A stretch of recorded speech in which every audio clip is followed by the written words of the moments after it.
तिसऱ्या चरणामध्ये महाराज सांगू राहिले की आपलं हित कशात आहे, आपला फायदा कशात आहे, ते महाराज तिसऱ्या चरणात सांगू लागले. म्हणून तिसरं चरण सांगते हित ते करावे देवाचे चिंतन.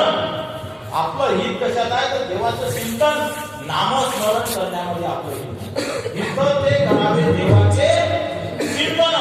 परंतु देवाचं चिंतन करत असताना कसं हे तिसऱ्या चरणात महाराज बोलू लागले, हित ते करावे देवाचे चिंतन. पण कसं करून या मन शुद्ध व्हावे. पहिले मन शुद्ध करावं लागेल आणि मन शुद्ध करण्यासाठी एकच उपाय नामस्मरण. नामाने मन शुद्ध करा आणि मन शुद्ध झालं की मग हित साधण्यासाठी चिंतन करा भगवंताचं. म्हणून एक वेळ आपण सर्वजण मुखाने नाम आणि हाताने टाळी वाजवू आणि नामस्मरण करू.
आनंद वाटू लागलेला आहे. आणि महाराजांनी सांगितलेलं आहे लावणी मृदंग श्रुती आणि शेरू ब्रह्मरस चांगल्या प्रकारे मृदंग आणि ब्रह्मरस याच्यातच ब्रह्मरस तालामध्ये ब्रह्मरस आहे, स्वरामध्ये ब्रह्मरस आहे आणि इथं जमलेली सर्व मंडळी हे ओतप्रोत भरलेली आहे त्याच्यातून. म्हणून नामस्मरण म्हणून महाराज बोलले कृती करावे देवाचे चिंतन करून या मन शुद्ध व्हावे. आणि शेवटच्या चरणामध्ये तुकाराम महाराज सांगतात तुका म्हणे हित होय तो व्यापार आणि करा काय फार शिकवा. शेवटच्या चरणात महाराज सांगू लागले की तुका म्हणे हित होय तो व्यापार. तुकाराम महाराज शेवटी सांगू लागले की तो व्यापार आहे. भगवंतांना सांगितलं माझा नामाचा व्यवहार तुझा नामाचा व्यवहार तुका म्हणे हित होय तो व्यापार करा काय फार शिकवावे. त्याच्यापेक्षा शिकवायसारखं काही नाही. दोन्ही तराजू सारखे पाहिजे. नाही तर काय भगवंत फक्त देत राहील आणि तुम्ही काहीच करत नाही. म्हणून देवानं आता एक केलं, त्या नवीन काही फोटो आले, त्या फोटोच्या खाली लिहिलेला आहे, तुम्ही कधी वाचत जा, जो वाचेल तो वाचेल. असं लिहिलेलं आहे, हिंदीत आहे, तुम मेरी ओर देखोगे तो मैं तुम्हारी ओर देखूंगा. म्हणजे भगवंताचं म्हणणं आहे, तुम्ही जर माझ्याकडे पाहिसाल तर मग मी तुमच्या इकडे पाहिजे. नाही तर तुम्ही काही माझ्याकडे पाहत नाही. अंगाच्या आधी ताप तर देव मला बा, अंगाची ताप निघून गेली हा म्हणजे मी देवाला पा. तर असं होऊ नका देऊ. नित्य नेमन आम्ही जे प्राणी दुर्लभ आणि लक्ष्मी वल्लभ नित्य नेम असला पाहिजे. कोणताही नेम करा, परंतु तो नित्य नेम असला पाहिजे. काहीतरी काहीच नाही झालं तुमचे जाणं. माझ्या घराच्या जवळ भवानी मातेचं मंदिर आहे आणि माझे काका मंडळ ते काहीच करत नाही बाकीच्या गोष्टीचं, परंतु त्याचा एक नियम आहे मी पाहिला. आंघोळ झाली, आंघोळ झाल्याबरोबर कपडे अर्धे कपडे घातले, पुरे कपडे घातले काय काही नाही, लगेच एक अगरबत्ती घेतात घरून, ते घरूनच पेटवतात आणि ते अगरबत्ती पेटवत जाऊन त्या भवानी मातेच्या जवळ लावतात, दर्शन घेतात वापस. बस एवढाच नियम आहे त्यांचा. असा कोणता तरी आपला नियम असला पाहिजे.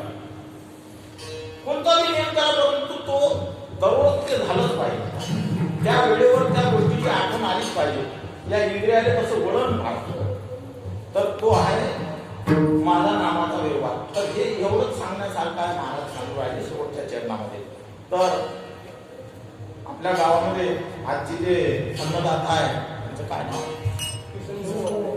किसन भाऊ वावगे हे आजचे अन्नदाता आहे. अन्नदाता सुखी हो. त्यांना फार मोठा पुण्याचा संचय आज त्यांच्या खात्यामध्ये जमा होणार. तुम्ही म्हणता आमच्या खात्यात काही नाही का?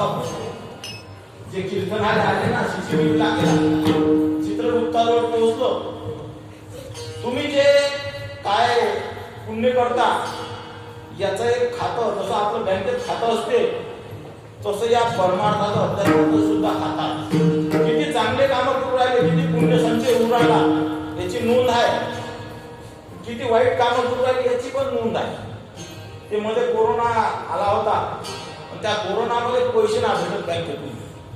पण मधात एक बातमी झळकली की ज्याच्या घरी लग्न आहे त्याला 2.5 लाख रुपये बँकेत.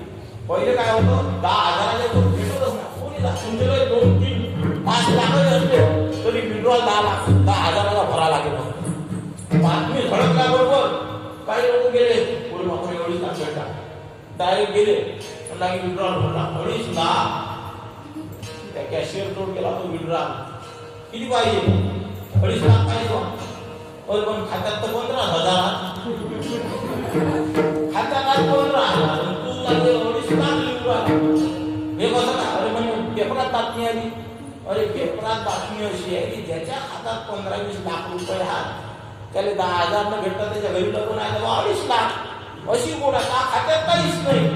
म्हणजे जेव्हा खात्यात पुण्य काहीच नाही. मला स्वतःच घेतो, मला स्वतःच घेतो आणि मला इमान पाठवतो. अरे पण खातं रिकाम आहे ना.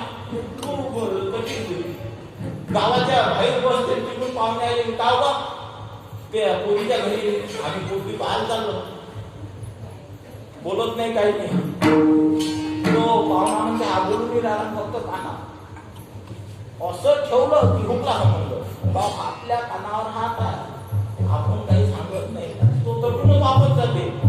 झाली नोंद, पापाची नोंद झाली.